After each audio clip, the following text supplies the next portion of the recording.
नमस्कार, मैं हूं आपके साथ प्रिया तिवारी और आप देख रहे हैं प्राइम टीवी। शुरुआत करेंगे प्राइम उत्तर प्रदेश के साथ। यूपी के कौशाम्बी जिले में भारतीय जनता पार्टी के 45वें स्थापना दिवस को लेकर जिलाध्यक्ष धर्मराज मौर्य ने संबोधित किया है और 1951 में गठित जनसंघ से अलग होकर 6 अप्रैल 1980 को भारतीय जनता पार्टी की स्थापना हुई और बताया जा रहा है कि भाजपा भारत की प्रमुख राजनीतिक पार्टी है और ये संसद और विधानसभाओं में प्रतिनिधित्व के मामले में और प्राथमिक सदस्यता के मामले में दुनिया को सबसे बड़ा राजनीतिक दल है। अपने वैचारिक अधिष्ठान के साथ विचारधारा के स्तर पर भाजपा एक राष्ट्रवादी पार्टी है।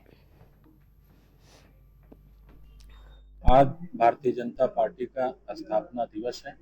इस स्थापना दिवस के अवसर पर भारतीय जनता पार्टी विभिन्न कार्यक्रमों को लेकर के आज ये प्रेस वार्ता की है और भारतीय जनता पार्टी की विभिन्न कठिनाइयों को देखते हुए भी भारतीय जनता पार्टी की जो विकास यात्रा है और उत्तर प्रदेश के 8 वर्ष के सेवा सुशासन के ये दिन और प्रधानमंत्री नरेंद्र मोदी जी के 11 वर्ष के भारत विकास विकसित भारत की परिकल्पना को साकार करते हुए प्रत्येक कार्यकर्ता स्थापना दिवस के अवसर से लेकर के 25 अप्रैल तक गांव-गांव जाकर भारतीय जनता पार्टी की उपलब्धियों को बताने का काम करते हैं।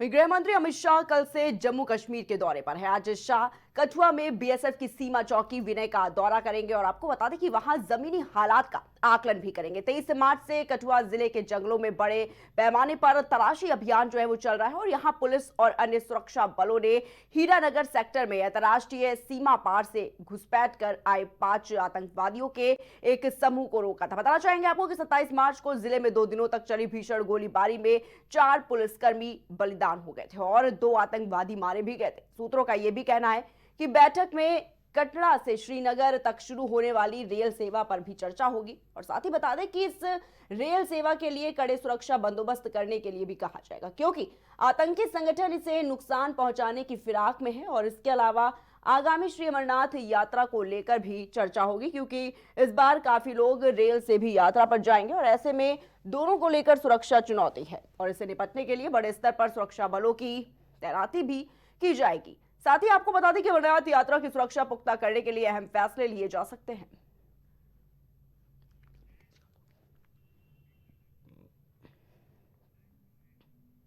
राहुल गांधी 7 अप्रैल यानी कि आज एक दिन के दौरे पर बिहार जाएंगे। वहां पर वो बेगूसराय में पार्टी की पलायन रोको नौकरी 2 पदयात्रा में शामिल होंगे। ये पदयात्रा बिहार के युवाओं के लिए रोजगार की मांग और राज्य से हो रहे बड़े पैमाने पर पलायन के मुद्दे को केंद्र में रखकर निकाली जा रही है और इसको लेकर राहुल गांधी ने बिहार के युवाओं से यात्रा में भाग लेने की अपील की है और इस दौरान सफेद टी शर्ट पहनने का आग्रह किया। राहुल गांधी का यह दौरा कांग्रेस कार्यकर्ताओं में नई ऊर्जा भरने और संगठनात्मक दिशा देने के उद्देश्य से बेहद ही महत्वपूर्ण है। बता दें आपको कि पदयात्रा में भाग लेने के बाद राहुल गांधी पटना लौटेंगे जहां वो श्री कृष्ण मेमोरियल हॉल में आयोजित एक विशेष कार्यक्रम में भाग लेंगे और इस कार्यक्रम में पार्टी के वरिष्ठ नेता, कार्यकर्ता और आम लोग शामिल होंगे। यहां राहुल गांधी राज्य में कांग्रेस की राजनीतिक रणनीति और आगामी लोकसभा चुनाव के मद्देनजर पार्टी की योजनाओं पर बात करेंगे। अपने दौरे के अंतिम चरण में राहुल गांधी पटना के सदाकत आश्रम पहुंचेंगे जहां वो बिहार कांग्रेस के नेताओं और कार्यकर्ताओं को संबोधित करेंगे। इस दौरान दिल्ली में हाल ही में हुए मंथन शिविर के लिए निर्णयों की जानकारी साझा की जाएगी।